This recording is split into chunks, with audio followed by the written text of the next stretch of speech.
Well, hello again, everybody, and welcome to the 26th District U.S. Congress Candidates Forum. And brought to you this evening, as you can see by the Acorn newspapers, Cal Lutheran University, and our broadcast partner tonight, Time Warner Cable, taping the show for a video-on-demand replay later to their 110,000 customers in the district area.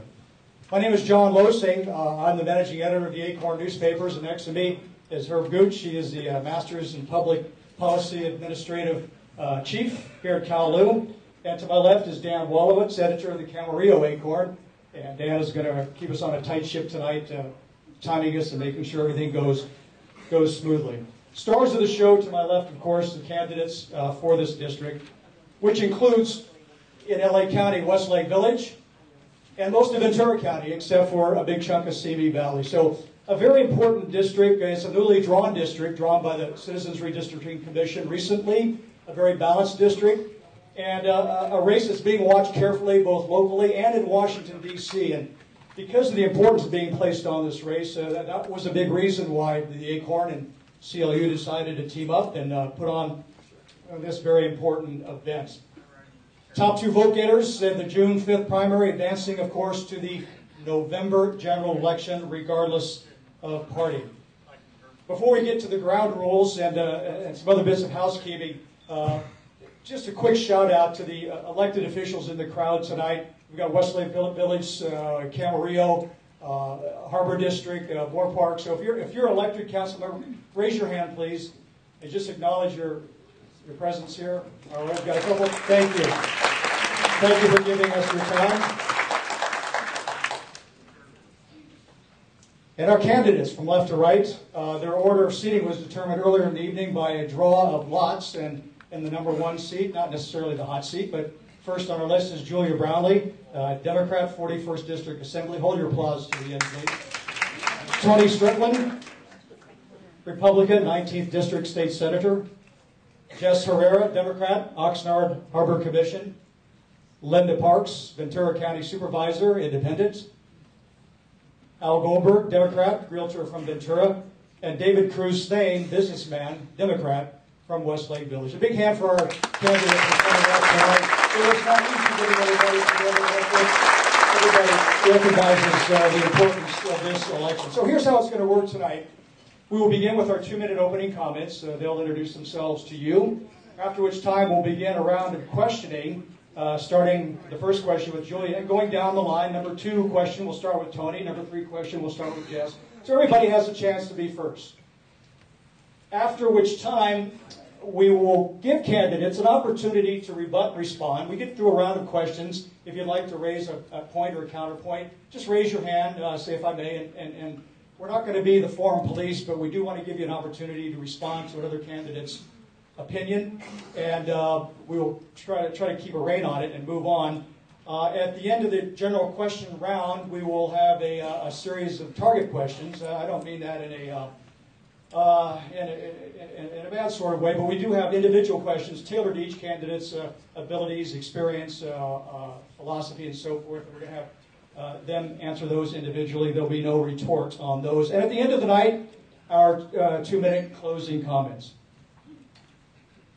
Also, please say hello to Kyle Jory, editor of the Thousand Oaks Acorn. Kyle has done a great job for us in Thousand Oaks, our biggest distribution in the Acorn chain. And Kyle's running the time tonight and showing the candidates, and going to try to keep on track and have everybody out of here by 8:45, 9 o'clock. Last but not least, a special thanks to CLU. You know, there's been some amazing things happening here over the past 5 or 6 years. You just look around you when you came in tonight, the wonderful sports facility. They've allowed us to use the room tonight here at Lundring. And so a quick shout out to Dr. Chris Kimball, president of the university. Doctor, are you back there?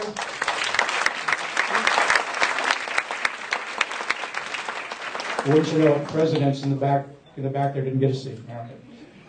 All right, so that takes care of that. Let me turn it over now to CLU's Herb Gooch for his remarks, and Herb will begin with the first question, and we'll get underway. Okay, let me mention by way of housekeeping that the restrooms are in back of you to the left and right, and in case of any kind of emergency, the door's all open and it's easy to flood out. Housekeeping done. A couple of quick things.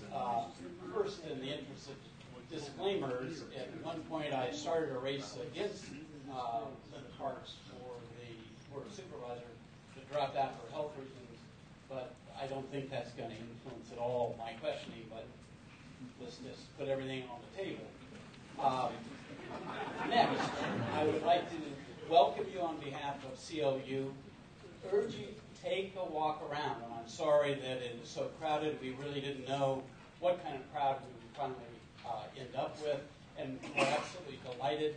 We apologize for not having greater seating and all of that.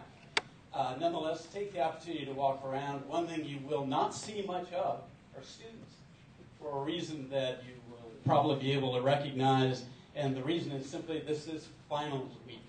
So you've got about 2,500 graduate and undergraduate students, and they don't have much interest in anything except finals right now. That having been said, let me start in to the first question. This coming Saturday, actually Friday night for the graduate. Let's candidate intros. Yeah, let's start with our candidate intros. No. Okay. And Julia, yeah, we're getting ahead of ourselves. All right. Julia, why don't you go ahead and get started, and we're going down the line. Well, thank you very much, and I want to thank the Acorn newspapers and California Lutheran and Time Warner for sponsoring this televised forum. It is indeed extremely important that we weigh in on our critical issues that we face here in our county and in our country. It has been a great privilege to represent Ventura in the state legislature, and I'm very humbled to be considered as your candidate for Congress. I am running for the seat because I want to continue the work I've focused on as an assemblywoman. My priorities could not be any clearer: to rebuild the middle class by creating jobs and getting folks back to work, investing in our educational system and making education a national, economic, and moral priority, investing in our infrastructures and a green economy, removing our dependence of fossil fuels and transforming our energy palette to renewable and sustainable options, ensuring that we have the highest quality health care that is affordable and available to all, protecting Social Security and Medicare, and continuing to work on good government solutions to create better transparency and campaign finance reform, particularly after the Citizens United. We are 4 weeks away from a very extraordinary moment here in Ventura County. For the first time in 26 years, we have the opportunity to send a Democrat to Congress. I hope you will join me with Senator Barbara Boxer and Senator Dianne Feinstein, Supervisors Steve Bennett and Kathy Long, Jack O'Connell, Carmen Ramirez, Dr. Ramon Flores, local teachers, firefighters, sheriffs, and many other local Democratic leaders by voting for me on June the 5th. Our community deserves a representative who shares our values and will defend our values in Congress. Thank you so much for this extraordinary opportunity.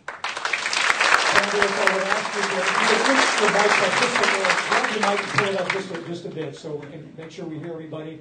Yeah, don't be shy and get right up there on it. Tony Strickland, please. Thanks so much to Acorn, Time Warner, as well as Cal Lutheran University for sponsoring this event. It's really humbling seeing so many people coming out here being part of the democratic process. I want to thank all of you for taking time out of your busy schedules to be here, to hear where the candidates stand on these very important issues.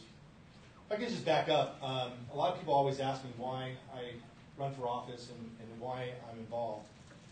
As I'm sure a lot of other folks here, they ask me why you run for office. I could go back to a lesson I've learned from my father. See, my dad served in Korea and Vietnam, and he's my hero, Sergeant First Class Donald Strickland. And he served in Korea and Vietnam. After he got injured in Vietnam, became a drill sergeant in Fort Ord. And you can imagine what it was like as a kid growing up with a drill sergeant as a father. In fact, a lot of my friends call my home Strickland, and every minute I was late growing up as a kid, I was granted a week. The biggest lesson I learned from my dad was it's up to every generation to leave your city, state, and nation in a better spot than what you found. He fought for those very freedoms that we enjoy today, and that's what I'm fighting for, and hopefully fighting for you in the U.S. Congress. I look at my kids, Ruby Ruth, who's 6 years old, and my boy, we call him Tiny Tony, he's 4. I want them to grow up in Ventura County I grew up in. I want them to have the same opportunities that I had as a child. Through hard work, you can equal success. And I believe this is the first time in American history where that question, we're not sure what the answer is. Are we going to leave the next generation in a better spot than what we found? With what's going on with our national debt, jobs right now, young people having a tough time, even after graduating from college, having a tough time finding a job. And we need a strong national defense. I think it's very important who we send to Washington, very important who we send to Sacramento, and at the local level of government. And I'm going to do everything I can to make sure we preserve that future for not only my kids, but your kids and our grandkids. I'll be honored to have your vote, and thank you again for participating in this wonderful event. Thank you. Thank you, Brian. Yes, Thank you. I also want to thank everyone for being here tonight. Time Warner, Cal Lutheran College, the Acorn. You probably don't know too much about me. My name is Jess Herrera. I'm a native of Ventura County, born and raised, a veteran of the Vietnam era, a labor leader who's worked all his life for working families to create jobs and economic development. For 10 years, I was an elected officer of the ILW, the International Longshore and Warehouse Union. That's where I cut my teeth in working with working people and understanding the difficulties that we have in moving forward in this economy. I later on became a harbor commissioner. For 17 years, I've had the public trust of being a harbor commissioner. And I took on that public trust, and we turned the port of Hueneme around, which is one of California's primary economic resources, and turned it into a $1 billion asset. We took tin sheds and turned it into the state-of-the-art facilities that we have today, as well as growing the port. I worked with the United States Navy on a Unity of Effort program that created strategic value for the Navy and economic development for our community. It is something that I'm very proud of. I continue to work to develop economic development and jobs in our community. This is our #1 priority. It seems like history has a way of matching the man with the moment. I think I have the right experience. I know I have the right experience for this moment in history when we need to create jobs for our community. Every year I go to Washington and I work with different congressmen. I work with the Department of Commerce to create jobs and find those opportunities. But what we have been lacking, folks, is we have been lacking the political will to get these things done. We have been lacking the urgency to get these things done. We must have our priorities straight. We have the tools there. The tools are there, but we have never had anyone that is willing to take those tools and put them to work here. We must create a plan together, and we can do that together, and we must work our plan. And when we do that, as you know, get a plan, work your plan, you'll have success. That's why I think I'm the right person at the right time, and I will lead this district. Thank you.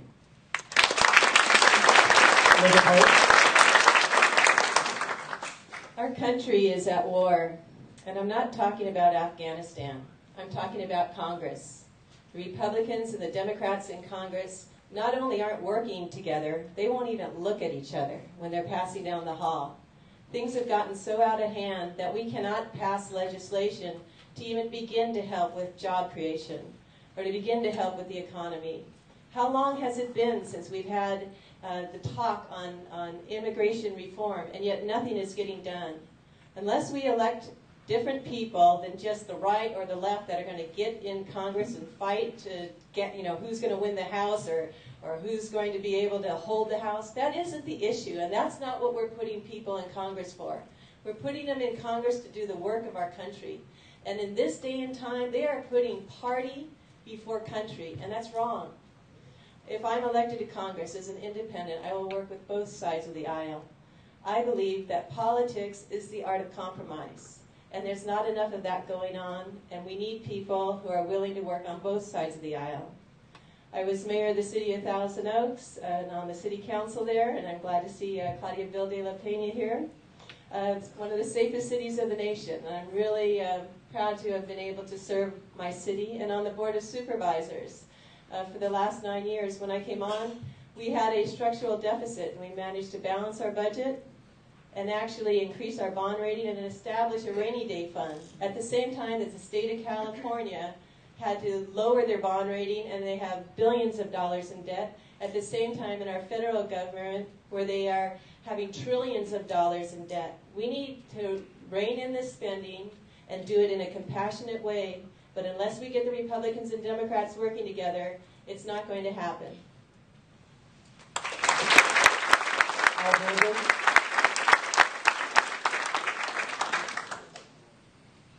Hi, I really don't want to do this, but I have to.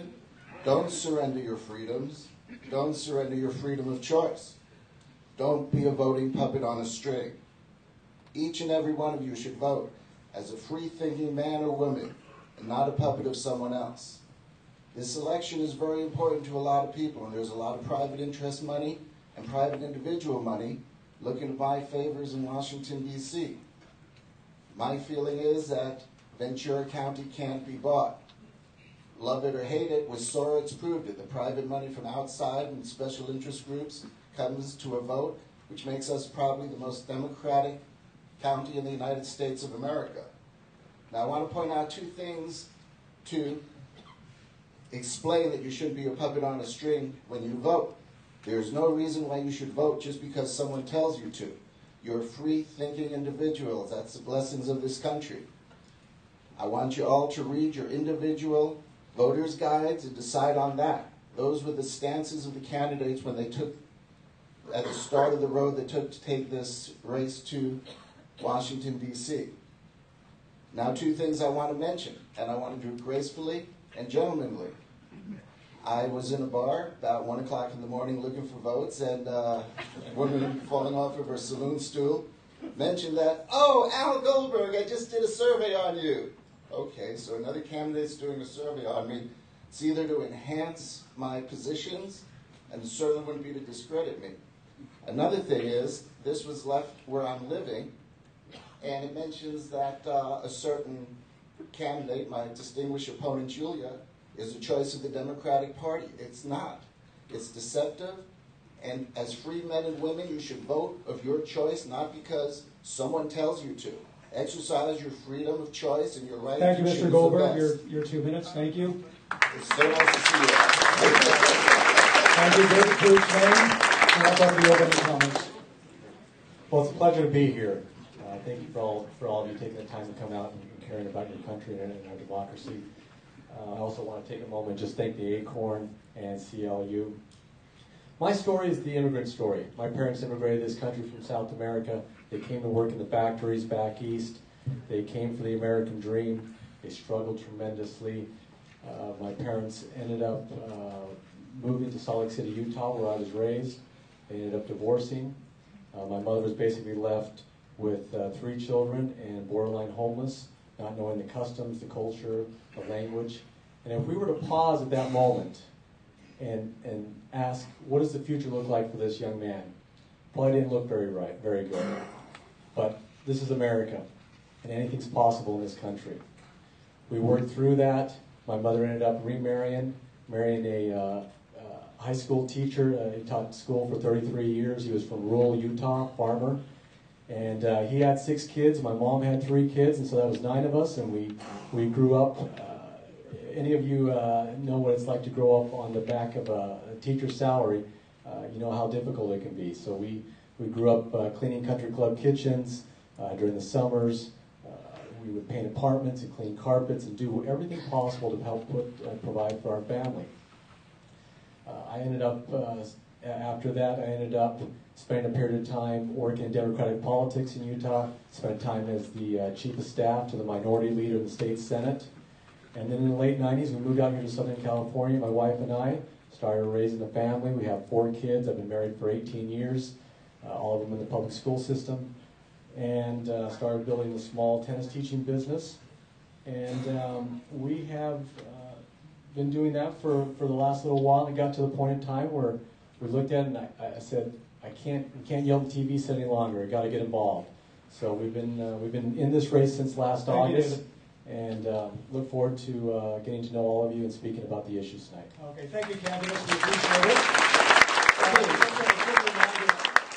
Everybody see Kyle Jory because he's going to have the clock on you, so keep an eye on the timer there. He's also got the red card if we get out of hand. In the front.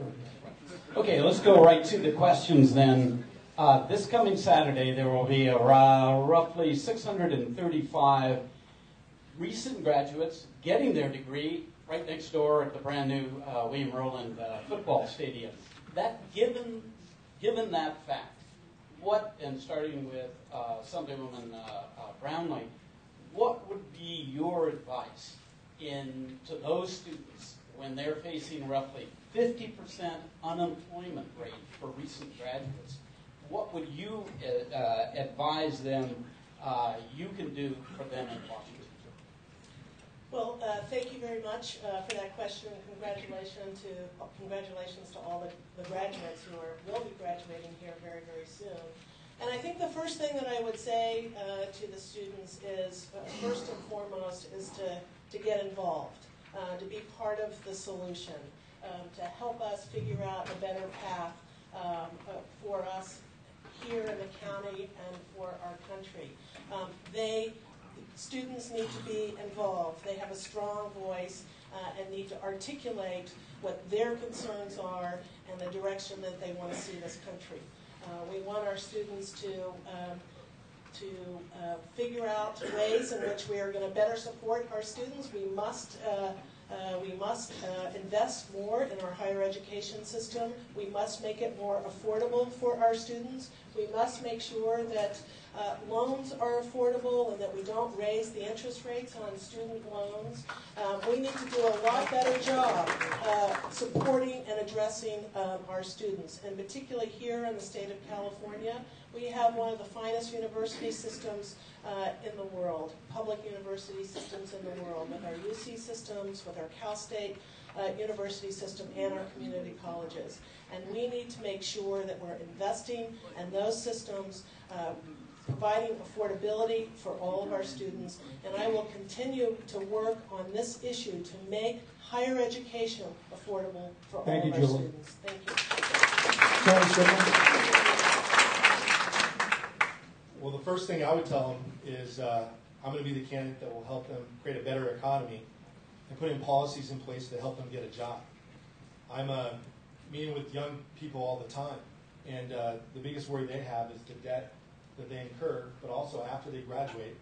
Think about it. There's going to be thousands of students here in this fine institution that will graduate, and most of them won't be able to find a job. And that's just wrong. And not only that, they have a bill to pay in terms of their debt. So what do I bring? I bring forward ideas to help create jobs, put people back to work. That's why I have the support of the California Chamber of Commerce, 100% voting record, because I think we need to look at some of the things that, in terms of our tax policy. For example, here in California, we were one of only 3 states that charged a sales tax on manufacturing equipment, and the only one in the West Coast. And that's just bad tax policy. We need to do whatever we can to give incentives to manufacturers to put people back to work. The biggest growth industries that create jobs are manufacturing as well as small business. And right now we're taxing small business and we're over-regulating small business where people can't find a job. And what I could do in Congress is work across the aisle with Democrats and Republicans that work together on common policies to make sure that we move this state forward, move this country forward, to make sure when they graduate and get that diploma, there's a job waiting for them after they graduate. Thank you.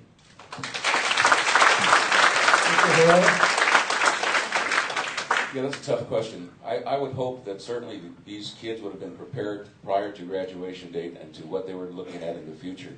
There are opportunities out there. There are programs that we've talked about that forgive student loans. You have a teaching, a program called Teach. If kids go into teaching, their loan will be forgiven. You also have public service grants where they're teaching, where their loans will also be forgiven. But the opportunities are there. As I said earlier, the tools are there. And we can talk about loans for women starting their own businesses. There's a lot of opportunities through the Department of Commerce, through the other departments of education for these people starting out. But it's something that we should look at and well ahead of time, I would think, rather than looking at on graduation day. There are strategies for getting ahead, and I think people should be looking at those quite ahead of time before you graduate from college. That's really, for me, a tough question because as a congressman, I know that I would be able to create jobs. That's what I do well. I have brought industry into this community. I have helped create good-paying jobs for the people in this district. We have companies that have been doing business here for many years now, and many of the employees have been the same employees because they're well paid and well taken care of. Thank you. Thank you. I know my colleague here, Julia Brownlee, has been working diligently at the state to assist with education. I think she's on most education committees. But unfortunately, what we have is some of the most inaccessible colleges right now. The UC rates have gone up. We're making it very difficult for people to be able to pay that tuition. The state colleges, they're talking about freezing enrollment, not allowing any more students in 2013. And the community colleges, how vital they are. They're looking at closing down the Oxnard, the automotive repair training that kids can get, and how important that is so that they can get into the job market. So the state of California needs to prioritize education. I think I have a 10-point job plan on my website that you can go to. Let me just give you a couple of them. Infrastructure. We have bridges in our state of California that are failing us. We need to be able to put people on the job helping to repair our bridges. We also have other items like the California Delta system. Right now, if there's an earthquake, we're going to be without water in Southern California for years. So there are things we need to do there. And I have been able to provide funding to assist with training of students after they graduate so they can get on-the-job training, which I also think is important. And we do need to make it so it's not so expensive so you don't have those large loans and make it completely inaccessible. Thank you, Ms. Parks. Al Goldberg? I don't want to do this, but I have to. Anyway, I got to California with $48 in a convertible. Within a few years, I had a multi-million-dollar sales company. I lost that, I rebuilt another fortune. Right now, I'm fighting to hold on like everyone else. What I would advise my son, who's graduating college this year, whose main concerns, according to his friends on UCSB campus, is about jobs, national debt, the trade deficit, the budget cuts, the availability of financial aid, and that the price is going up on the interest rate, the cost, and how to pay student loans. Also, the concern is against the taking away of civil liberties and freedoms on the internet and against SOPA and PIPA, so, as well as environmental concerns. When I got to California, I started a new business every 6 months at BBA till I got to the point where after about 3-4 years, I had 6 or 7 businesses going before stuff happened. 80 to 90% of new businesses fail within the first 5 years. I say, go out and be an entrepreneur. I'm the type of guy that comes in a few hours early and works a few hours late. I'm used to signing the paychecks. I've created hundreds of jobs in the last 30 years, 25 years I've been in California, since 1981, over 30 years. I'm not like the rest of the people that I'm running against that are professional politicians and bureaucrats that are used to signing the backs of government paychecks off your tax dollars. I'm running because I can make it happen. I've had real jobs, started real companies, created real jobs. I would just tell them to go out there and work hard. I got 4 seconds. Thank you. So nice to speak to you tonight.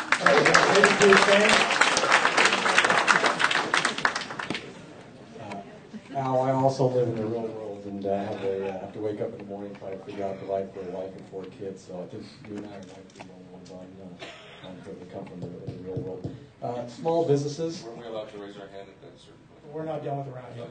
Small businesses. At the end of the day, I believe small businesses are the backbone of this country. If small businesses fail, we all fail. So many jobs are created through small businesses. We need to be able to free up some credit through the SBA. As you talk to business owners, as I go around and talk to small business owners, it's so difficult to get the proper credit and get the funding they need for these SBA loans. And in regards to the question about school debt and that, on average, these kids are graduating with $25,000 in school debt, but the reality is so many are in so much more debt. You hear these stories of kids at $7,500, $100,000 in debt, and so we have to make sure that does not happen. And then companies like Amgen and Baxter, major employers in the district, we need to have some kind of feeder system working with our colleges or working with our local community colleges where they get the proper training. So when these jobs are open, and there's plenty open there has been in the past, that instead of them hiring overseas and bringing in people from other countries, they actually hire kids from our district here. Thank you. That's our first round, and that's basically the way it's going to work. We'll try to get to as many questions as we can. I did promise a rebuttal period. Anybody have a retort? Julia, you got your hand raised? No, I just wanted to add to that I am a author of a bill in the legislature at the moment called the Middle Class Scholarship Act. And what this act is about is making sure that students have the loans, and so higher education is affordable to them. And we create a pool of money, if you will, in order to do this by closing an out-of-state corporate loophole to create money and a pool of money to provide those resources that would reduce the tuition for colleges for Californians across the state by 2/3. Julia, these rebuttals, we'll try to keep them fairly quick so if you can wrap up. Thank you. I just want to say that I'm co-authoring that bill. Jess? I just wanted to clarify that I've worked my whole life. I still work for a living, and I'm not a career politician. So I have a pension. I have my own health care. I don't need Congress to carry my weight for anything. I'm doing this for the right purpose, to support the working class people of this district. All right, number two. Did you have a comment? Okay, first, you had indicated you get one chance rebuttal. You mean the whole night or for? For a while. Because certainly I think that we also need to have people trained in the right professions. I know that there are lots of openings, actually, a couple hundred openings at Semtech, a couple hundred openings at ValueClick. And where are they hiring from? They're hiring from China. We need to be able to have our students, when they come out of college, be prepared in the sciences and the maths and engineering. So I think that that's part of the issue, too, is to make sure that we can get the training in those growing sectors of the economy. All righty, Tony. I can also add just about young people in general. Not everybody goes to college, and there's always folks out there. What's missing a lot is internships and people working with their hands. My dad was a maintenance man, and he liked to work with his hands. And I think we need things like apprenticeships, things that we used to have in schools, or metal shop, drafting, auto shop. There's some good jobs out there for hardworking individuals that might not be built for college. And so I think what we need to do is not always say everybody's a college graduate, but we need to do these things for people who work with their hands. Not everybody's built for the same kind of career, and we need to back those jobs as much as we do some of these other jobs. So I think that's what I'm going to do. Let's move on to question number 2. The George W. Bush and subsequent Barack Obama tax cuts are set to expire at the end of this year. As a member of Congress, would you vote on further extending these tax cuts? And if this expense is carried forward, and make no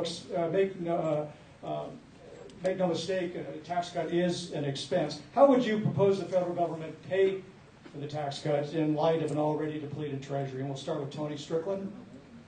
The answer is yes, I would support the extension of these tax cuts. We can't afford not to. The last thing that this economy needs is higher taxes. Right now, people are not investing their capital. And if we want to talk about overseas jobs, let's look at our tax policies. Right now, if you want a true stimulus plan, what we have is repatriation. If Amgen or some other corporations who are investing in Europe and Asia, right now, in order to bring their resources and their profits back to the United States, they're getting penalized. What we need to do is look at that 35% penalty and make sure that we say, we need to encourage you to bring that resources back here at home and employ American citizens. That's over $1 trillion that American corporations are investing overseas. If you want a real, true stimulus plan, let's stop penalizing these corporations and making them invest overseas and make them invest here at home and create those jobs, that $1 trillion here at home. So that's what I would do.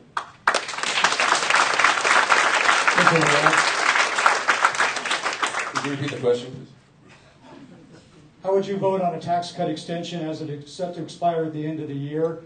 Tax cut is an expense. And how would you deal with that in light of an already depleted treasury? Well, I don't think I would be in favor of giving more tax credits to the already advantaged people in our country. Americans, by nature, like to carry their weight, and everyone wants to pay their fair share. I think we have to stop giving these subsidies and trying to to balance the budget on the back of Americans, because that's not fair. We're looking at cutting Medicare, Medicaid, those types of issues, education, everything on the back of the working people, what they need.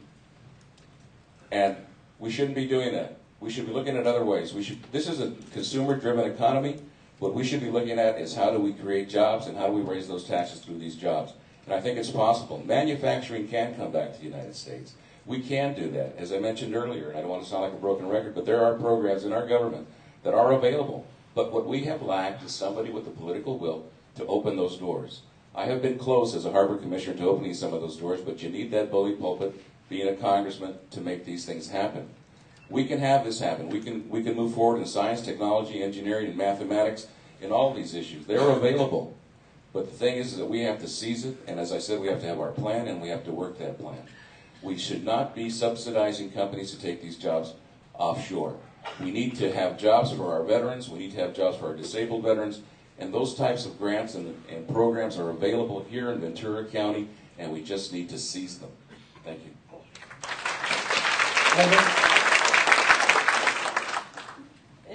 In these difficult economic times, it's hard to say, yes, I want a tax increase. And I think there are other things that we can do short of a tax increase. But I also believe that we need to all share the pain, and there is some pain there. We have to be realistic and look at our incredible debt and the deficit of our country. But there are things that we can do to save money. We need to get our troops home from Afghanistan. We certainly can reduce the cost of health care. And obviously we have a lot of exemptions and special favors given to corporations. And the reason why is because there is a lot of special interest money running Washington, D.C. I'm the only candidate that's not taking any special interest money. I'm not taking money for corporations or PACs or companies or unions. And I think it's really important because in addition to the hyper-partisanship that's tearing our country apart, we have a lot of corporate interests that are ruling the way in Washington, D.C. And until we put people in Congress who aren't just talking about it and saying we need to disclose, we have to do more than that. We need to not be taking the big money from the corporations.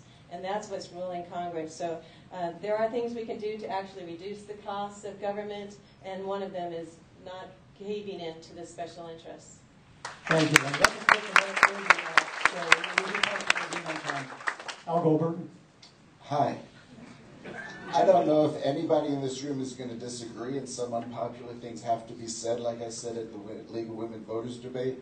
I'm not a professional politician, and I know I'm supposed to say what you want to hear, but I don't like the IRS. Maybe you guys don't agree with me, but I've been audited 3 years in a row. The first 2 years, they couldn't find a thing. The second year, they say I owe them $500, and I'm going to fight them tooth and nail with my right as a free American. I think the whole tax system needs to be overhauled, but we have to be very careful. I have clients that I have sold $10,000 mobile homes to. I have clients that I have done deals in excess of $10 million. I had the largest listing in the history of Century 21 at the time, $50 million. I have worked for several billionaires, people worth $100 million. I have worked for people that just, can barely scrape together a penny and buy VA homes, no money down. The tax system needs to be fixed. If we overtax the super wealthy, they're already leaving this country for other countries, taking their money offshore. A small percent of their money is nothing compared to the people that are making $30,000 to $50,000 a year that usually don't pay any taxes. So we have to be very careful not to drive off the super wealthy, but we have to be very careful to be fair to the lower and middle class, because we all live and participate in this country. We all have to come together to pay for its services, being the greatest country on earth.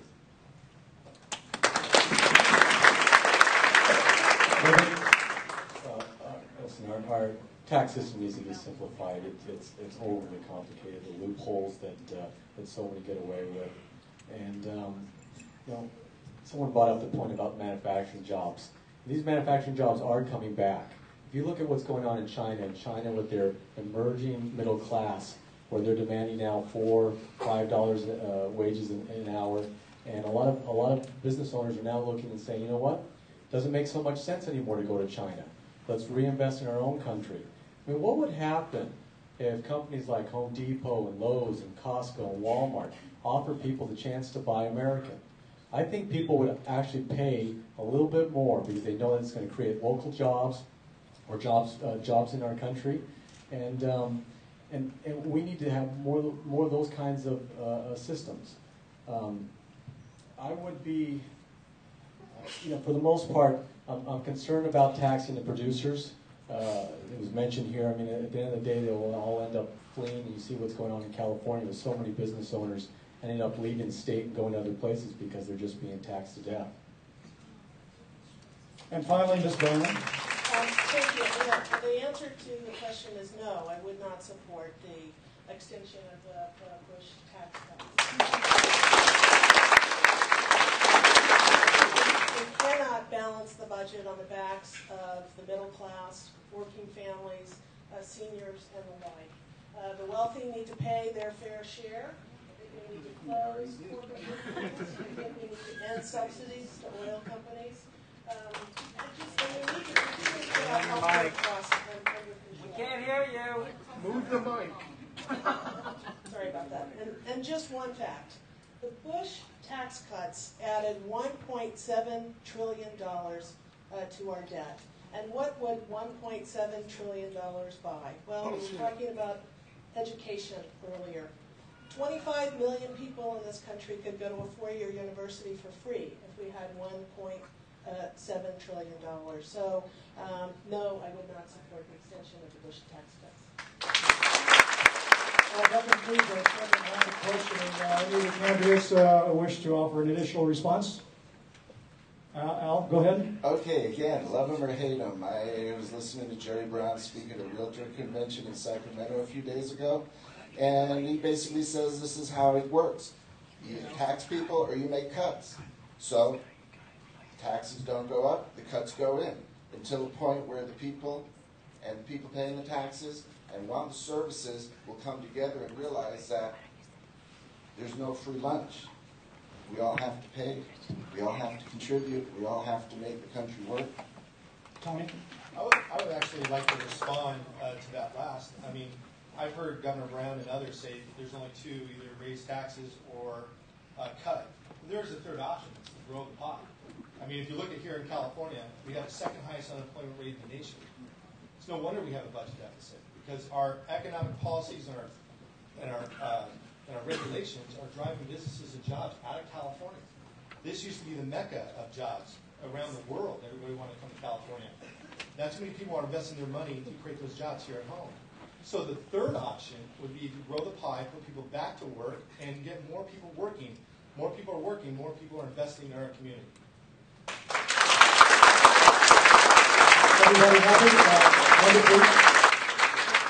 I would just say there's then a fourth option, and that is for government to run more efficiently. And there's a lot of expenses in government that don't need to be there, a lot of excesses. So to me, that's another one. And I also appreciated the comment about simplifying the tax code. We need to simplify the tax code, and as we all mentioned, get rid of the corporate loopholes. But we could also then shrink the IRS, because it would be simpler, right?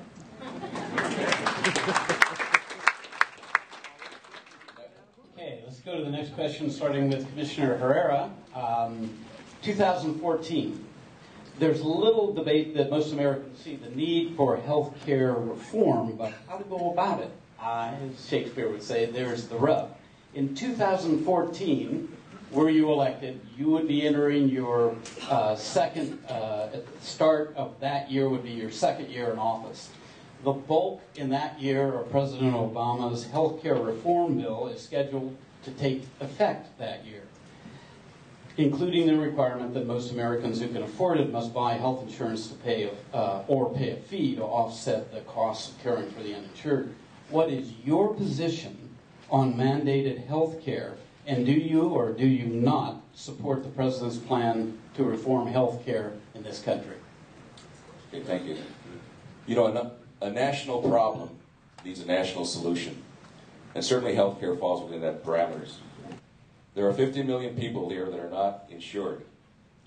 48% of bankruptcies happen because of medical bills.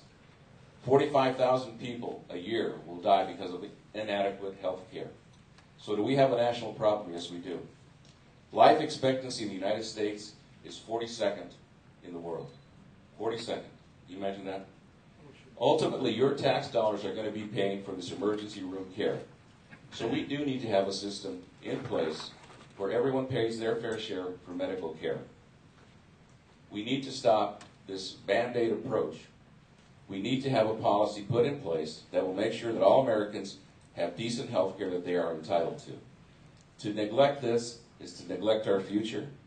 We need to have our children healthy. Preventative care would take care of many things if we act quickly. We are the only industrialized nation in the world that does not have health care for its citizens. And I think we need to move ahead. And because of that, it ends up costing us 6 times more for medical care for our people. So let's pay our fair share, because if we don't, at the end of every year, we're going to have $48 billion that we taxpayers are going to have to come up with to pay for Medicare and Medicaid for people that are uninsured. Thank you, Jess. I think there's a lot that we can do in those efficiencies I spoke about in terms of reducing the cost of healthcare, and I think that's a really important aspect. Right now, for example, we have a paradigm where we put elderly people end up in convalescent homes and nursing homes, and that's not a very comfortable place to be when you could stay at home and have services brought there, and that would be less costly.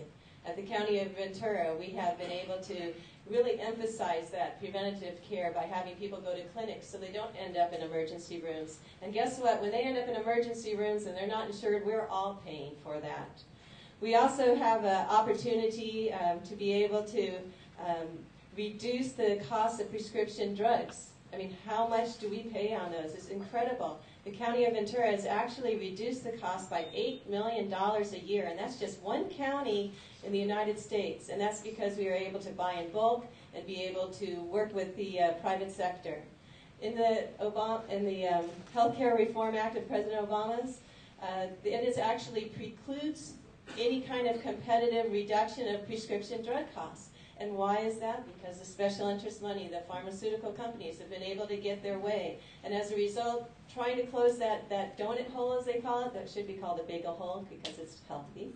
But in order to close that donut hole, it's very difficult if they're going to keep increasing the cost of prescriptions. And that's what's going on today. So we can be more efficient in our delivery of health care and be able to reduce the costs. Thank you, Linda.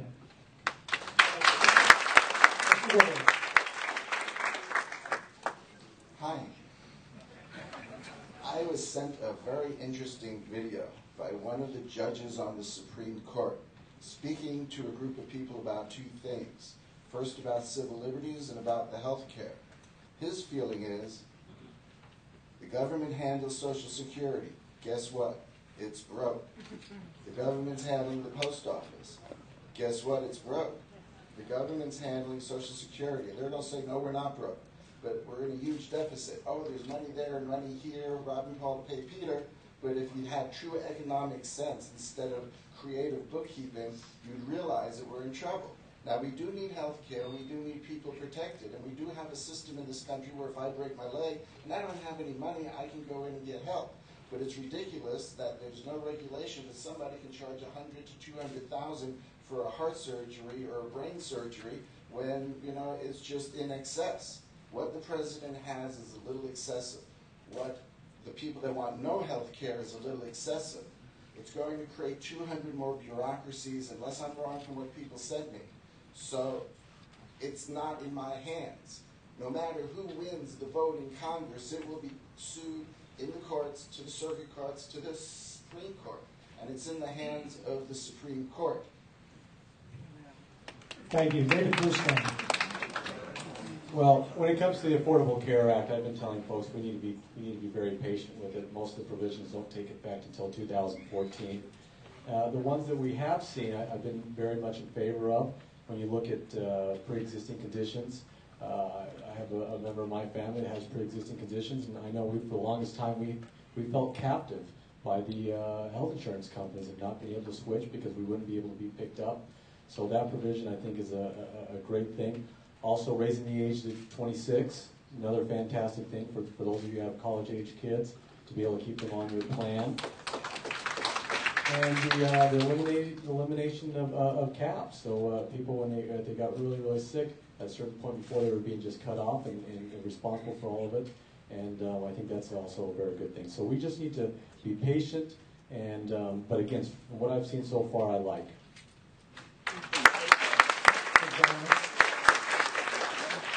I think the Affordable Care Act is definitely going in the right direction. And as was said earlier, 50 million people in our country are uninsured. That's a huge cost for us, and there is no reason why the greatest country on the planet cannot have a superior healthcare system that provides high quality and that is accessible and available and affordable to all. And that is the goal that we need to get to. Every middle-class working family is one catastrophic illness away from disaster. And that's not okay. That's uncomfortable for all of us to know that if someone in our family got really, really sick, what does that mean? What does that mean about our mortgage? What does it mean about our rent? What does it mean about putting food on the table? We should not have to live under that kind of stress. I think it's an economic imperative for this country to fix our healthcare system, and it's a moral imperative to do so. I want to say also that I have very much supported legislation in California to give the insurance commissioner in the state of California the authority to oversee health insurance companies as he or she has the authority to oversee automobile insurance companies. I don't think insurance companies are just willing to raise rates. And I think we need to have some oversight. I think there must be times, there will be times when rates may have to go up. But they need to be justified, and we need to have strong oversight. Thank you. Thank you. Keep an eye on time. Strickland, last response. Thank you.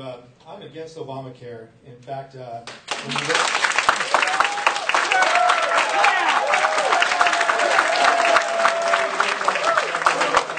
Thank you.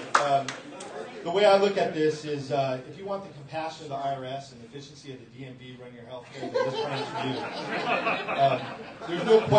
There's no question we need reform in health care. And as Mr. Cruz-Thane has said, I think it's a travesty that people can't get coverage on pre-existing conditions. One of the solutions I would have is be able to cross state lines for risk pools, because that brings down competition. I mean, that increases competition and brings down the cost. And then I think it's important that you own your own health care. Too many times we have to look at why people aren't insured. Most people get insured through their employer.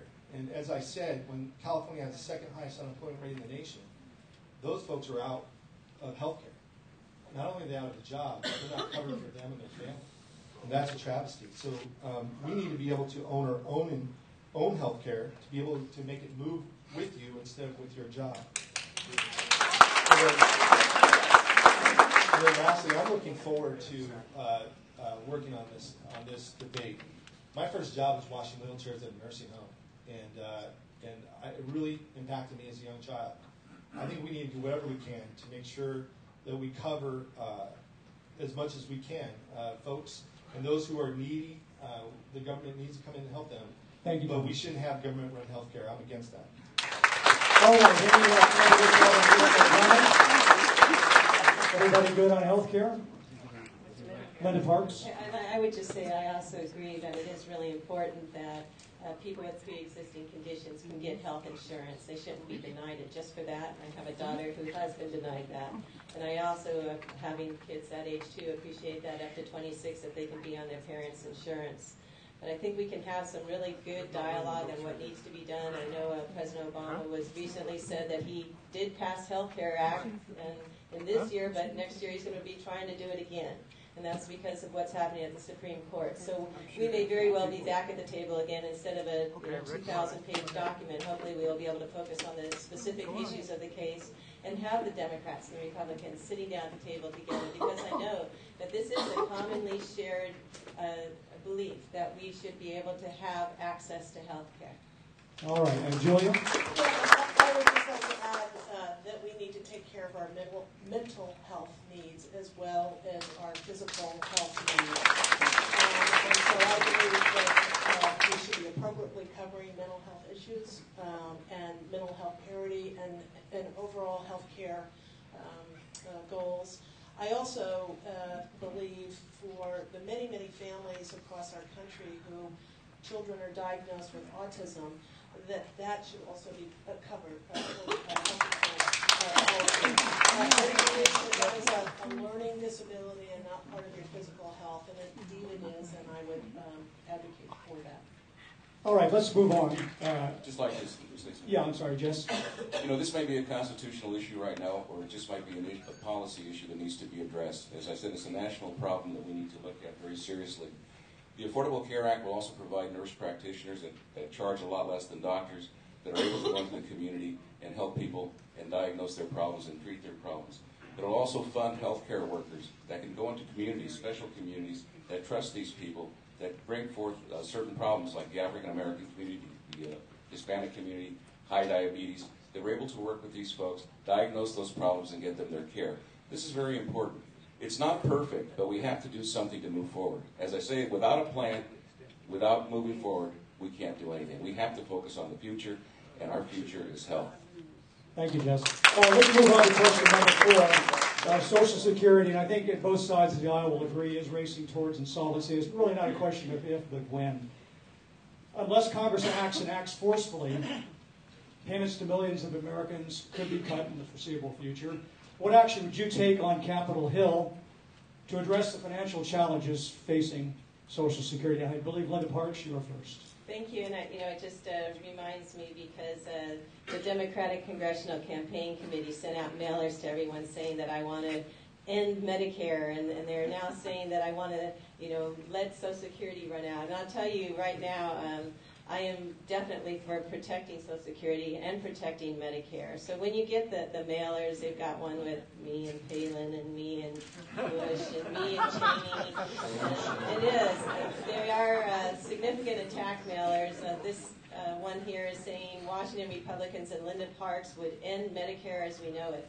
I've been a proponent of protecting Medicare and Social Security. So I just, to me, the partisanship that I am being attacked by the Democratic Party on something that is completely untruthful just dumbfounds me, and just as it did when I got attacked by the GOP in 2010 on things that were not true. So I just thought I'd use this as an opportunity to say that I am strongly in support of protecting it, not as they're going to tell you, which is getting rid of it.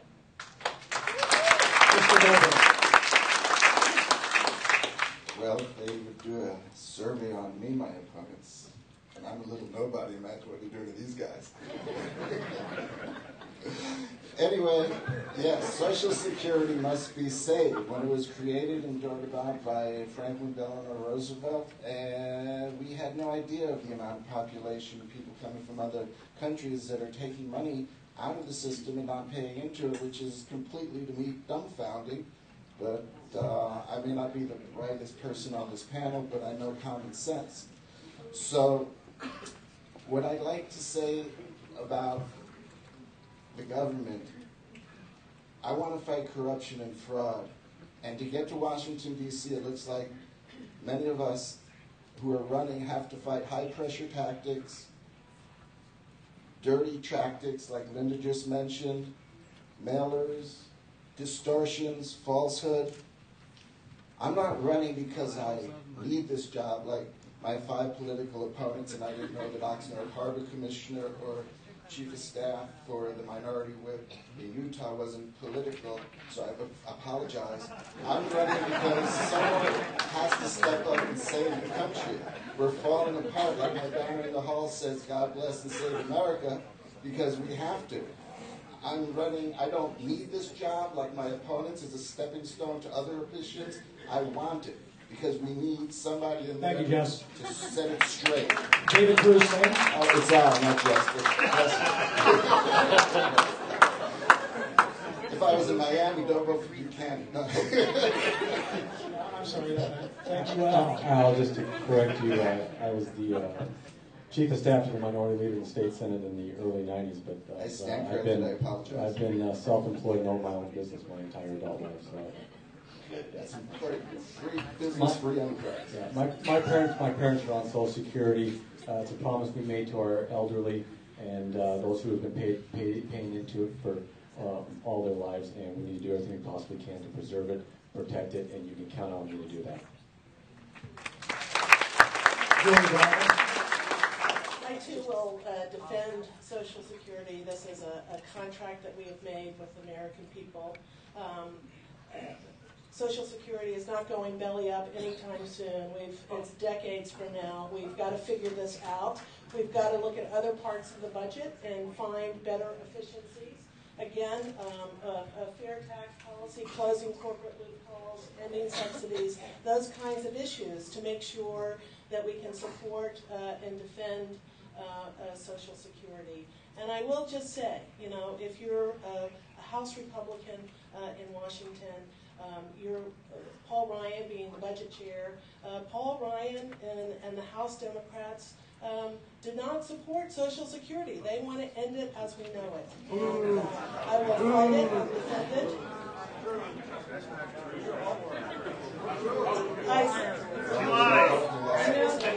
These are the exact same words on this flyer. The House, Medicare as we know it. The House Republicans want to end Social Security and Medicare.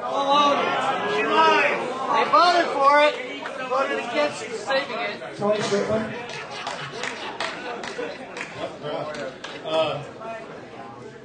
Let me just open by defending my opponent, Linda Parks. There is no way that Linda Parks would end Medicare or Social Security, and I think everybody knows it who's active and involved. And I do think those attack mailers are shameful. And so.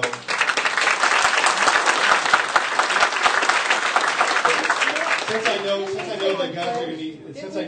Linda, you have your rebuttal time. Tony, please continue. Since I know the attack machines after Linda Parks in the first round, and they'll probably be after me, let me be crystal clear about my position on Social Security. I'm against any plan that will take Social Security from seniors, period, end of story.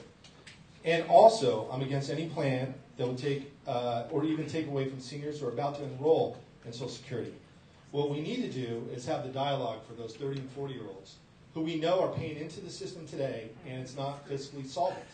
So what we need to do is we need to come together as Democrats and Republicans. By the way, let's forget, everybody always talks about Paul Ryan, but Paul Ryan's working with Senator Wyden, Democrat from Oregon, on these important issues to make sure Social Security and Medicare are solvent for the future, for those 30 and 40-year-olds. And I find it interesting that no one mentions Senator Wyden because it isn't part of the political attack machine. They only mention Ryan. So I give him credit for taking on a very important issue. But again, I want to be crystal clear. I'm against taking Social Security away from seniors, period. Thank you, Tony. Jeff Herrera.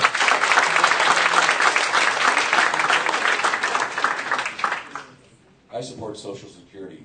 A promise made should be a promise kept. Americans deserve to retire with dignity. There are over 75 million Americans that do not have any type of retirement program.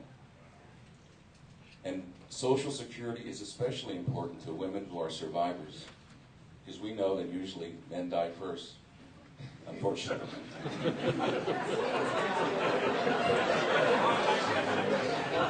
Or fortunately men die.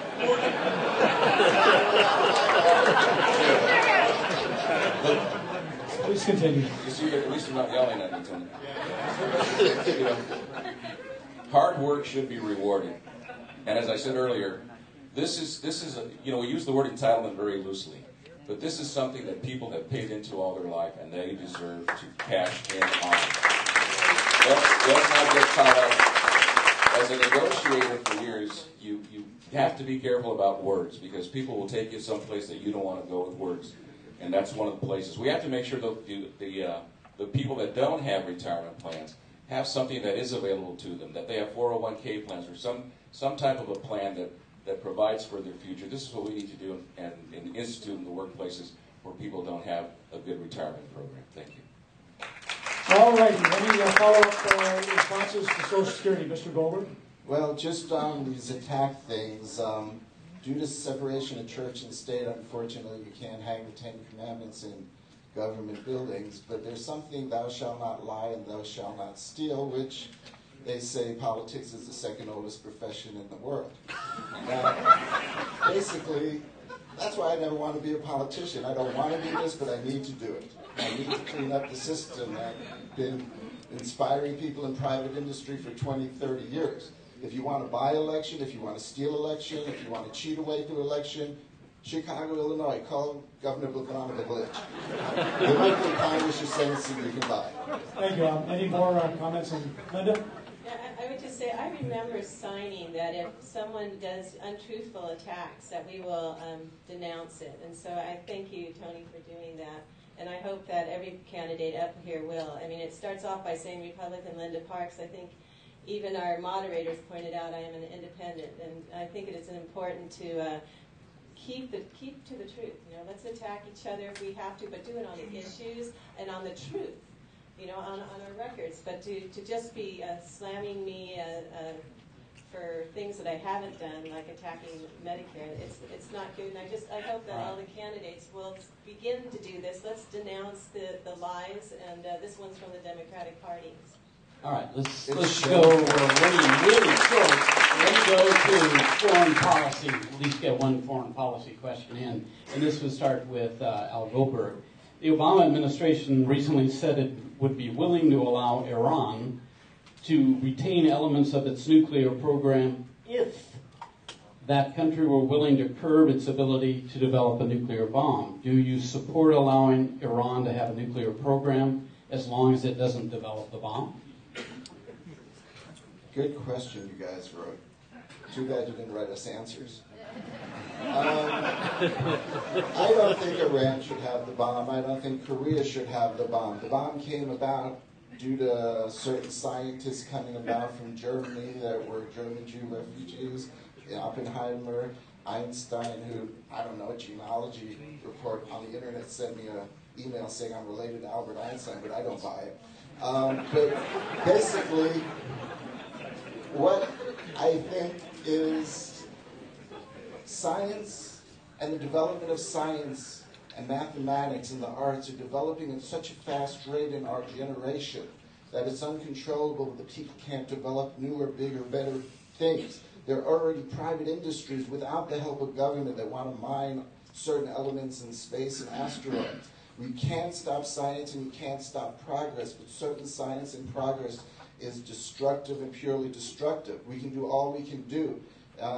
There's sayings going back to the Old Testament in the Torah that evil has to be destroyed. The question is it evil for a lot of countries to hold the bomb? When Truman, to save American lives, so they wouldn't have to go on the ground, and no carpet bombing, as just mentioned earlier to me, dropped the bomb to save American lives. It's a very serious question, but I do not want to see the cradle of civilization, the Euphrates and Tigris River, their now current rulers and controllers having the bomb. It's very nice to talk to you all. David? I do not think Iran should have a nuclear capability. I think we need to do everything possible to support our partners in the Middle East, and that is Israel. They're our biggest ally in the Middle East and longtime allies. And I believe that this administration is doing a very good job in monitoring the situation, watching it very closely, trying to make sure it doesn't escalate. But I just want to make it very clear that I would support and defend Israel. I certainly would also support the U.S.-Israeli relationship, and I think we have to be very careful. On one hand, I would like to support just nuclear disarmament altogether. That's not the reality in our world, and so I think that we have to take watch very closely. I do not want any kind of nuclear proliferation. We have to be very, very careful to take any serious threat in that part of the world very, very seriously. Tony. Under no circumstances would I support Iran from having a nuclear capability. I believe Americans need to do whatever means necessary to prevent Iran from having that capability. We all know Iran, if they have the ability to have nuclear proliferation, if they have nuclear capabilities, they will use it. And I think we need to stand with our friends. I think we need to stand with Israel. I'm a very strong proponent of Israel. I've been to Israel. I've been right there on the border of Israel. And in fact, this is an ongoing problem that's happened for a long time. As much as I disagree with President Obama on his domestic policy, I think his biggest weakness in his first 4 years, in his first term, is his lack of aggressiveness in preventing Iran from having this capability. We should have done those sanctions right away.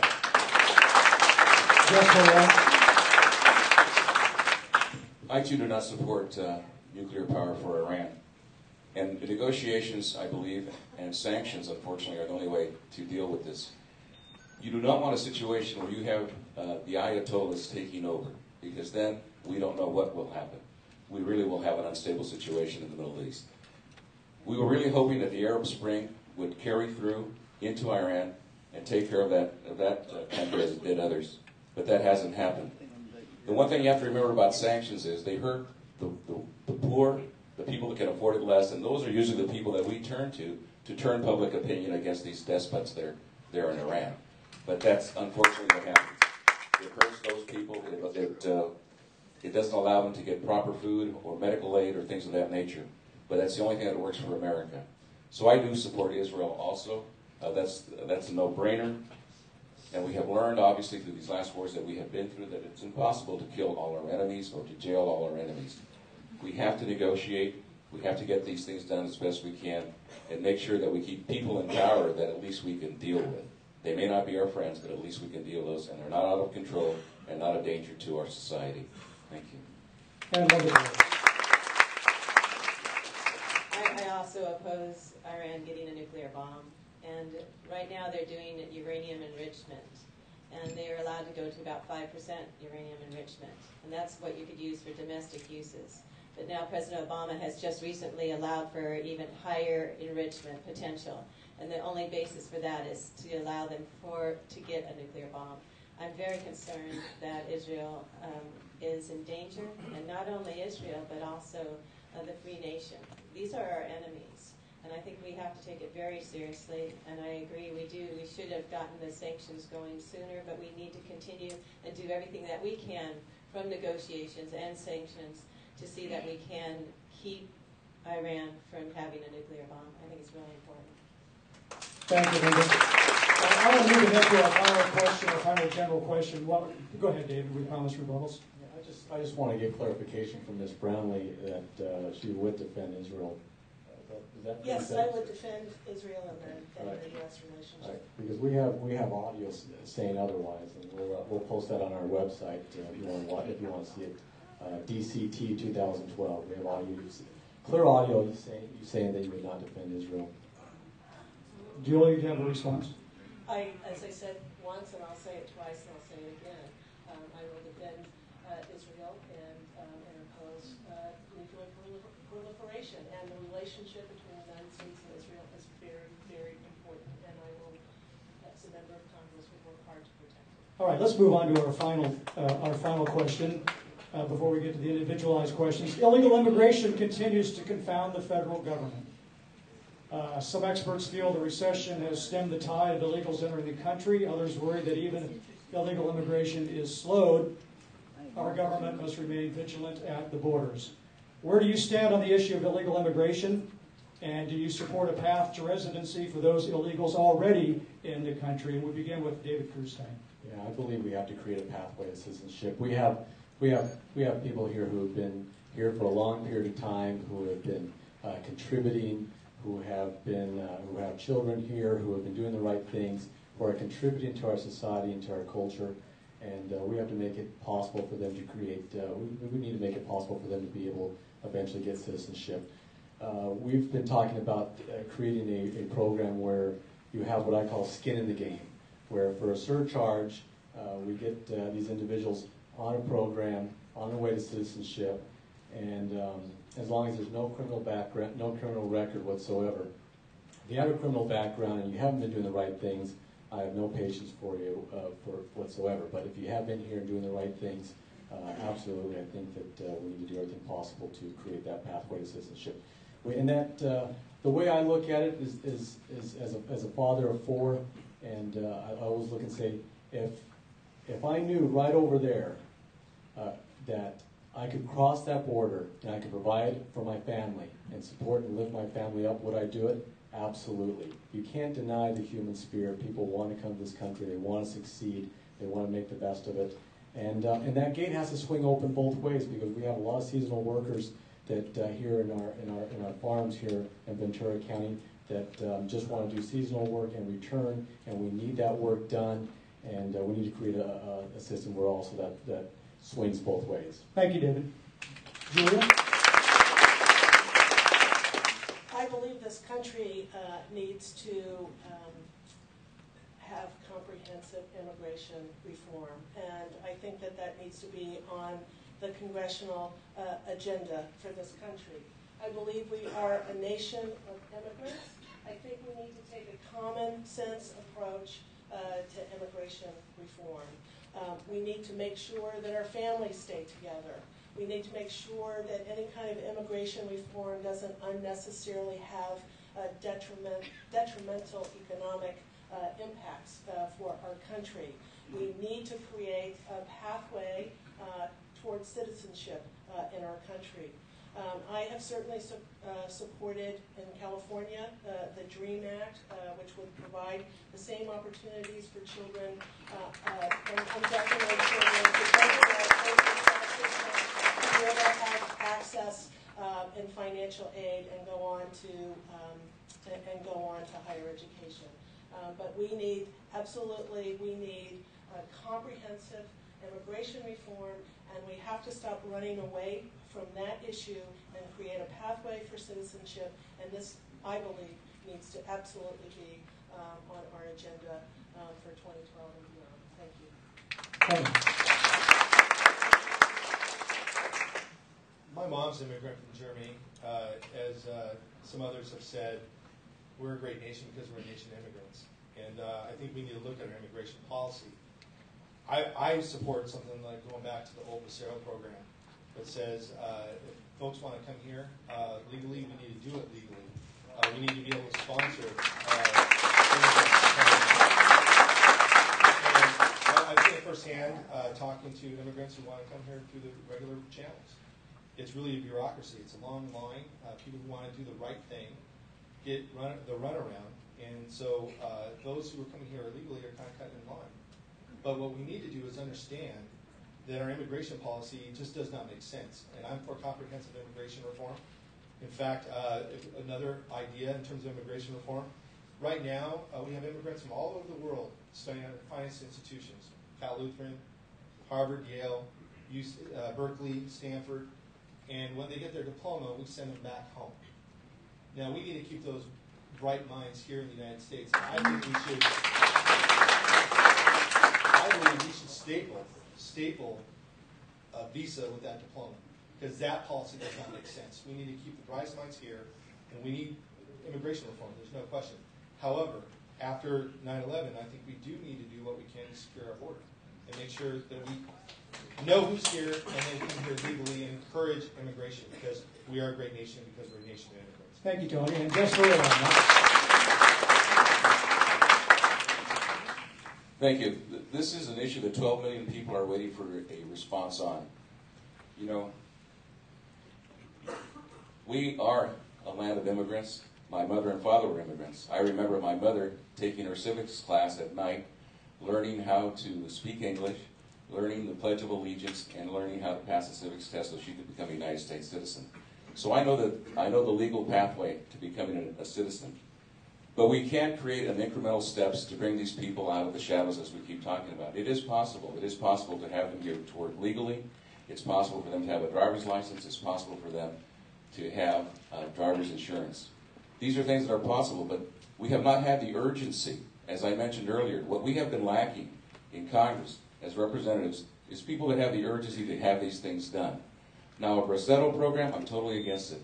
As a child, I saw the Bracero program. It pits one worker against another. It's not humane. You bring people here and you use them and you turn them away. Now, we are a land of laws and we are also a land of justice. It is not justice to take these people here and use them and then turn them around and kick them out of the country. That's not what America stands for.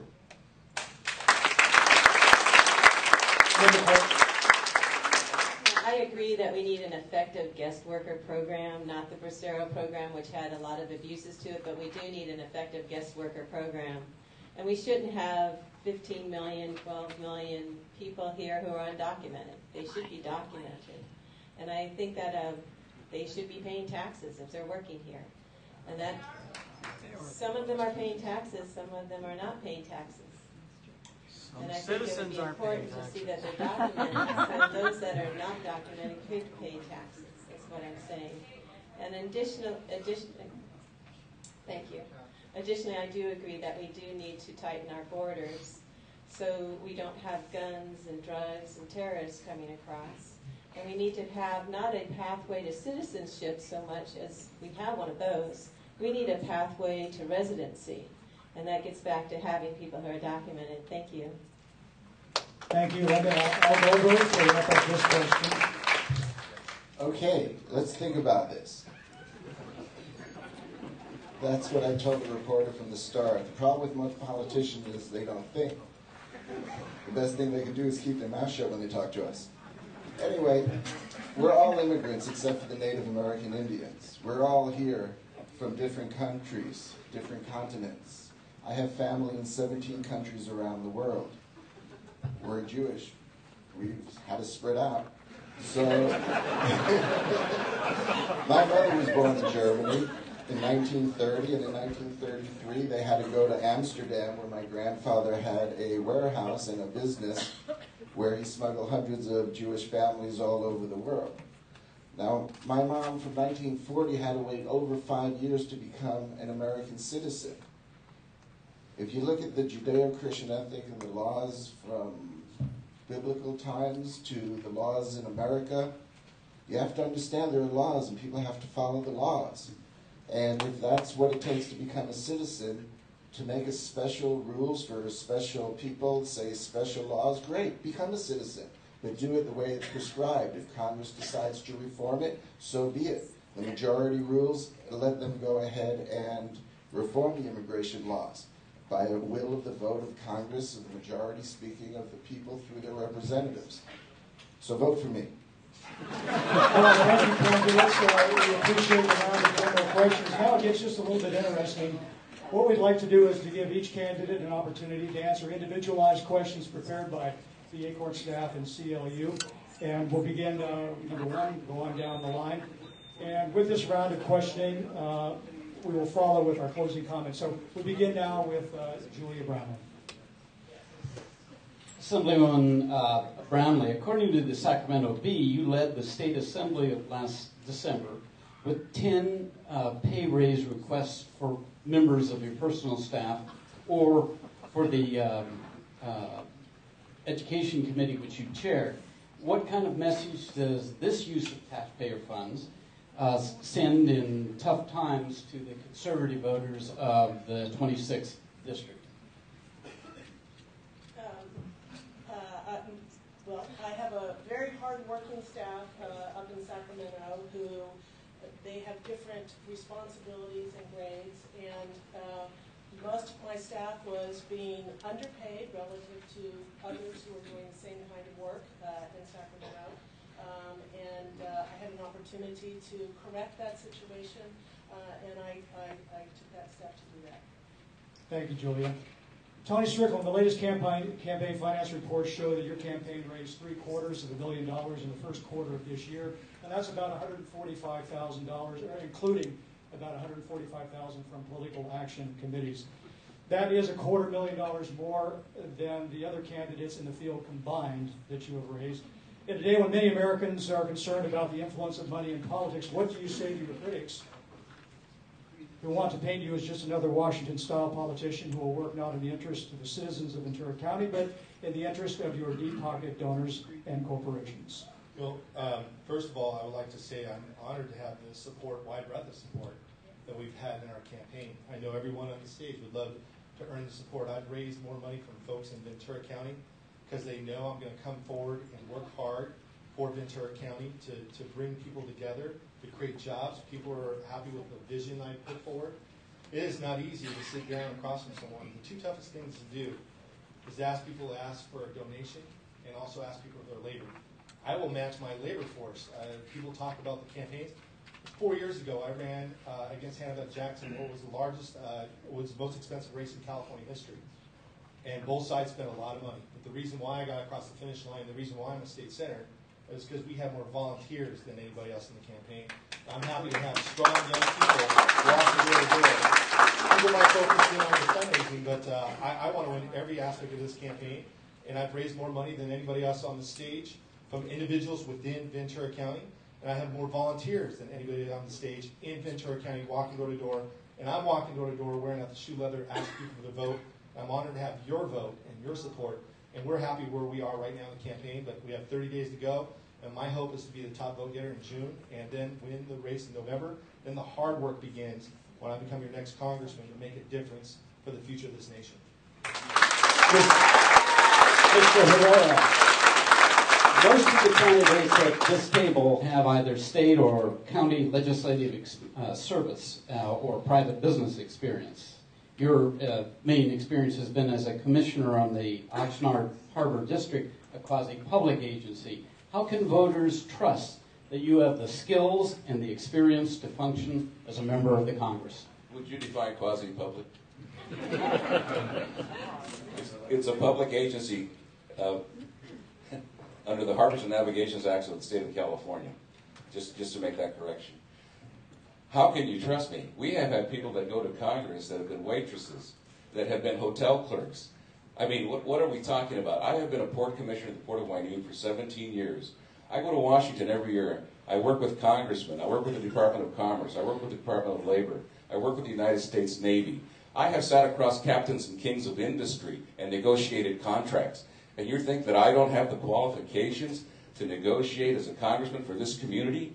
Well, you know what? I think I have the best qualifications of anyone here. I have created jobs. I have worked with companies. I have bridged those gaps. I know how to talk to working people. I know how to talk to companies. I know how to talk to congressmen and get things done.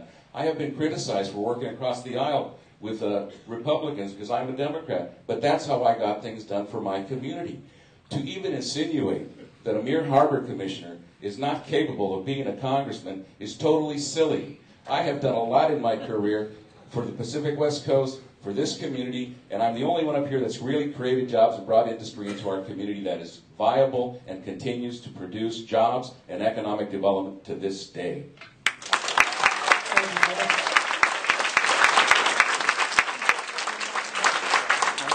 Ms. Parks, from the day you announced your intention to run for office, you've been really unwilling to state which party you'll side with when you get to Washington, championing yourself as a John McCain Maverick-style politician who will look past party politics to get problems solved in Washington. But in reality, hasn't your voting record on the Thousand Oaks City Council and the County Board of Supervisors carried all the markings of a Democratic lawmaker, especially your positions against new growth and in favor of more environmental regulations? Well, according to the Democratic Central Committee, no, it doesn't look like I have a Democratic record to them. And, you know, what is on the table are the 39 mailers that the GOP did against me when I ran for re-election to the Board of Supervisors. And they all attacked me for, you know, being a Democrat, and the Republicans are, let's see, the GOP says I'm a Democrat, the Democrats say I'm a Republican. You know, the thing is, I am an independent. And I love the fact that I have the support not only of Republicans, but also Democrats. And it comes in the contributions that they've given me, in the endorsements that they've made. And a lot of it has to do with the fact that I've been in nonpartisan office on the City Council, on the Board of Supervisors. And I think that that is what we want out of our legislators. We want people that are going to represent all the people, the Democrats and the Republicans. Why should we have to choose and just have it be, you know, one party or the other? I take a lot of, you know, I'm very grateful for the fact that because I've been working for my constituents and for my county, that I do have the support from both parties. And I think that what we need in Congress right now, with the fact that you have such divisiveness, we need people there that not only say that they will, but actually do work well with both parties. I know that there's been attempts by both Ms. Brownlee and Mr. Strickland to get things passed. And they have some good ideas occasionally, but they can't get them passed. Thank you. It's Thank you. because of the partisanship. Mr. Goldberg, in many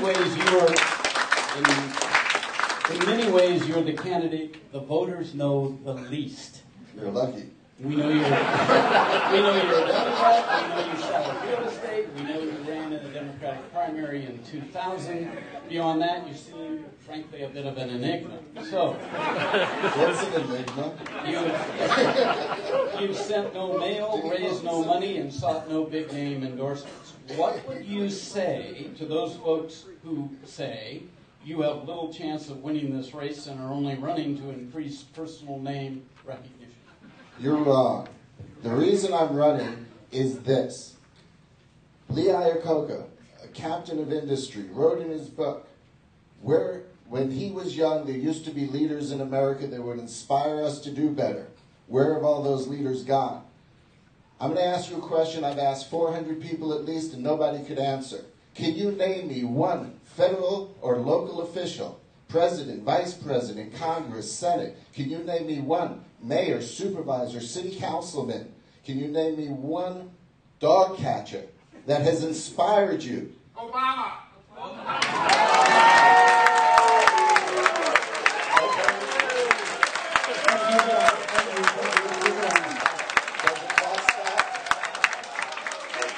All right, well, you're the only person that's ever said that.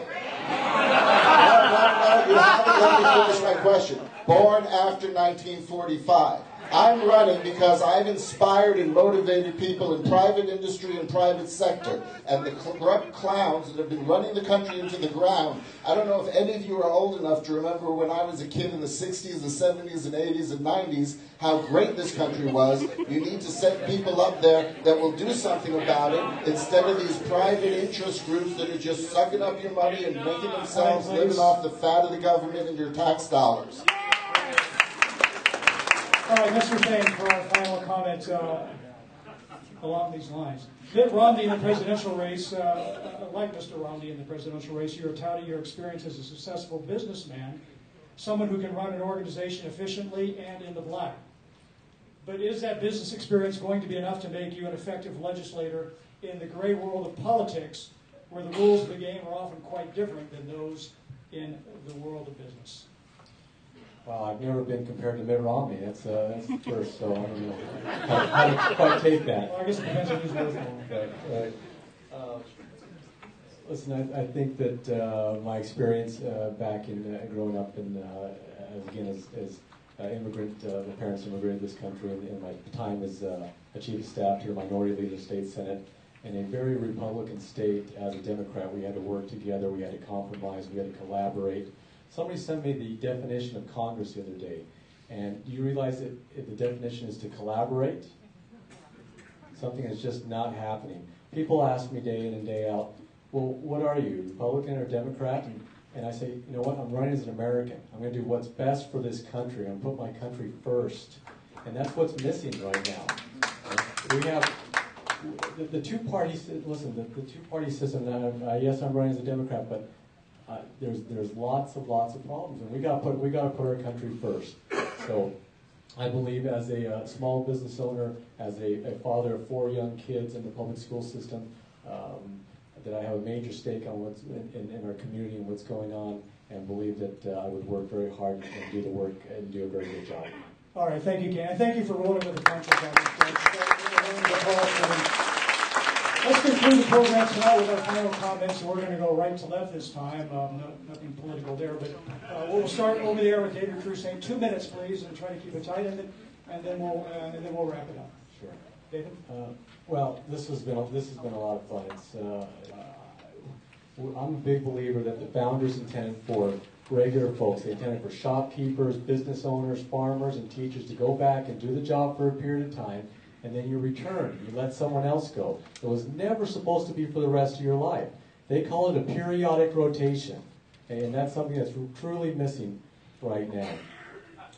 I'm the only one in this race that signed a term limit pledge. We took a look at it and we said, 8 years. If 8 years is enough for the President of the United States, the leader of the free world, then it's more than enough for any member of the House of Representatives.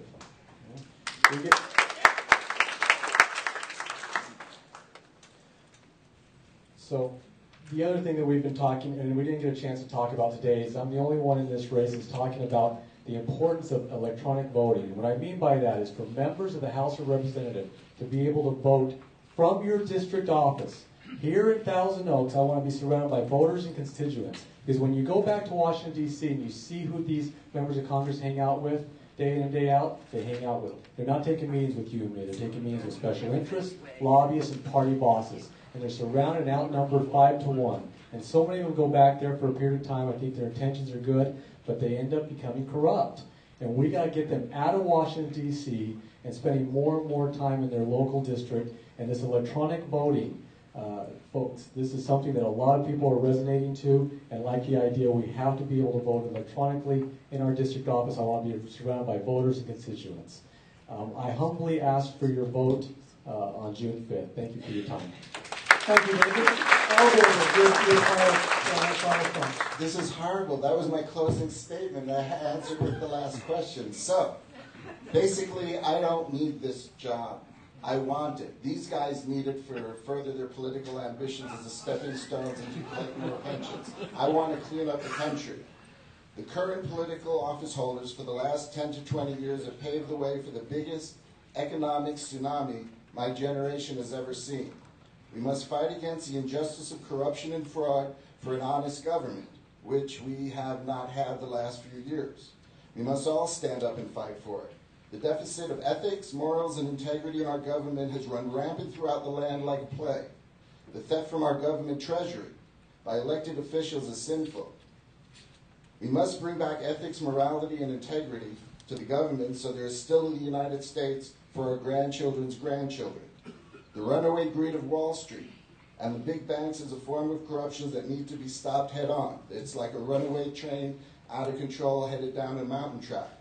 These banks and Wall Street firms seek and have been granted unfair and unjust special favors, lobbying interests for their big payoffs to political people. These politicians promise the electorate the world during campaign, and after elected, they give it to their individual and special, private, and PAC donors. As you can see, I'm not a professional politician. I'm in this not because I want to be, because I need to clean up the country. The injustice of corruption must be righted. Every family is entitled to fair opportunity for decent living conditions, to a chance to educate their children and have good medical services, and a reasonable provision for retirement. We all realize we have to work for peace on earth, but we need a strong military because war is sometimes inevitable, and peace must be won. Thank you, Al. Linda Parks. I see the two things that are wrong with Congress is the hyper-partisanship and the special interest money. That's why I'm running as an independent. That's why I'm not taking any special interest money. And fortunately, right now, if the election were held today, according to the polls, I would win the primary along with Mr. Strickland here. I think that's pretty neat. But I also know that millions and millions and millions of dollars are going to be spent to get you not to vote for me, to tell you lies about me. And we are seeing it from the Democratic Congressional Campaign Committee. We signed pledges that if a third party comes in and starts telling untruthful things, that we will denounce it. And so I appreciate the people up here who have said that they don't think that that is the right thing to do and that it's shameful. And I appreciate that. We have an opportunity here, something that goes beyond party, and that is actually make a change. Can you imagine the message that we will send by putting an independent? By the way, I'd be the only independent in the House of Representatives if I'm elected. By putting an independent in the House of Representatives, that's saying a lot. It's saying we're sick and tired of the partisanship. And to take someone who doesn't take any special interest money, if I can do it, maybe another candidate running for office will also not take special interest money. And that's one way, and to me, that's the only way to be able to get rid of the special interest influence. Don't take the money. I've been like that from the beginning. I don't take developer money when I'm on the city council, on the board of supervisors, because that too is an indication that how you're going to vote for someone's project. I think it's really important not to take special interest money, and I hope that others who have taken, for example, the PAC money with some of the people up here who have taken money from oil companies and tobacco companies and trial lawyers, return that money. Let's run a clean campaign of just individual contributions, and guess what happens in the end? We'll be representing the individuals. And I believe strongly in that. We have to put our country first, my district first, and I will do that if I'm elected. Thank you.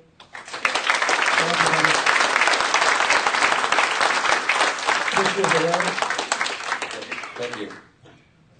The other day I was putting up a sign, and a gentleman came by, and he looked over his shoulder, and he looked at the sign, and then he walked up, stopped, looked again, and he says to me, "You know, I'm going to vote for that man." And I said, "Why?" And he says, "Because he stands up for the working people of this community." And that's what I do. For all my life, as a labor leader, I have never sought power. I have never had that ambition. But sometimes a leader has to step forward. I did step forward when that was necessary. I stepped forward as a harbor commissioner when that was necessary. And I stand on my record. It's a good record. I know this district. I know the diversity of the people that live in this district. There's a lot of underserved population here in this district that need representation. 20% of our people are living in poverty. We need to do something about that. I have actually created jobs. I have actually brought economic development to this community. And I talk about that because that's what is important right now, is a tax base. We need to create those jobs. We need to get families in decent living conditions. They don't have that. If you take a look at Ventura County, even here in Thousand Oaks, where the median income is about $20,000 higher than down in the Oxnard Plain, there are homes that are being foreclosed every day. We need to change that. And the only way we can change that is by having somebody in Congress that is willing to kick those doors open. And that is what I'm willing to do. I have that passion. I have that urgency. I have that priority to get these things done. Just look at the Port of Hueneme. I led it through its 10 most successful years in the history, all at no cost to taxpayers, and worked with the United States Navy to create more stability for the Navy and for our community. I'm a guy that gets things done. If that's what you want, if you want passion, if you want results, vote for me. Thank you.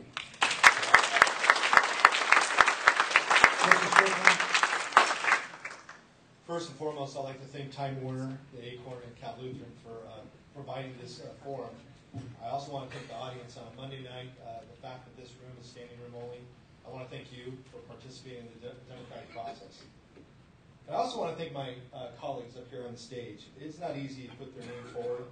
And I think each and every one of these candidates wants to make a difference. The real question is, who has the, what's their background and so on and so forth. But I give the candidates credit for putting their name forward. I grew up here in Ventura County, and the reason why I'm running for Congress is because I want to preserve the country and the county that I grew up in for my kids, your kids and our grandkids. And I think it's important to understand that with the debt that we're handing to this next generation, that can't continue. I think we need a strong economy to make sure we provide jobs for hardworking California families. I think we can't pass on that debt. I also think we need a strong national defense. The number one employer in this district is Naval Base Ventura County. Current proposed cuts would be devastating for Naval Base Ventura County. And as your congressman, I'll do everything in my power to make sure that we don't lose jobs in Naval Base Ventura County. And on top of it, I'm going to work hard so we can have a strong national defense, and that will mean more jobs to Ventura County. And then I also agree with David Cruz-Thane. Too many candidates, and my colleagues in Sacramento and others in Washington and others at local level of government are not accessible. I've taken deep pride in the fact that if you agree with me or not, as a state assemblyman, as a state senator, I've done card tables, coffee shop, mall hours, town halls. I give out my phone number. I like to think that I'm one of the most accessible candidates. I learned that from Jack O'Connell, who was a Democrat from Santa Barbara, because I think the most important thing for any elected officials is be able to be a good listener, not give the best speeches, but be able to take those voices in your community and go represent them either in Sacramento or Washington, D.C. I'd be honored to have your vote 30 days from now in June. Thank you. Thank you. And I also want to thank everyone who very important forum to get the information out. Let me begin my close by first saying Congress needs change and real leadership. And Ventura County deserves better leadership, and that's why I'm running for Congress. I must say, however, that I'm troubled to keep hearing that Democrat and Republican differences of opinion are just simply defined as partisan bickering or not getting along. Because that rhetoric, I believe, undermines and belittles the real issues that affect real people in these very tough and difficult economic times. This is not about partisan bickering. It is about two very different visions and directions for our country. I will fight for Medicare and Social Security unequivocally. I will not say I support Social Security and Medicare without also denouncing the Paul Ryan budget. Why? Because Paul Ryan wants to dismantle Social Security and Medicare. The House Republicans want to give tax breaks to millionaires off the backs of the middle class. They want to ban women from getting contraception. And they want to tear apart our water acts. I'm going to fight for the middle class and working families. I will protect our environment. I will make sure we invest in our children's future. And I will always defend a woman's access to contraception.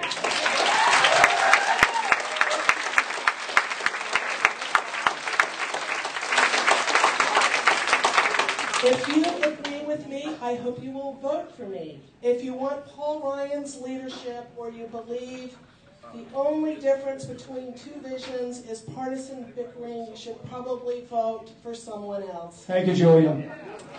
Thank you, I'm not going to run away from my party, and I'm not, or my party's principles, and I'm proud to be a Democrat. And I Thank you. How about a big hand for all of our candidates, yourselves included? Big round of applause. Thank you very much, candidates. A reminder that tonight's show will be available on Time Warner Cable's video on demand service if you're a Time Warner Cable. Our thanks to Mike DeGandier and Stephen Sawyer of Time Warner, and drive home safely, everybody. Good night.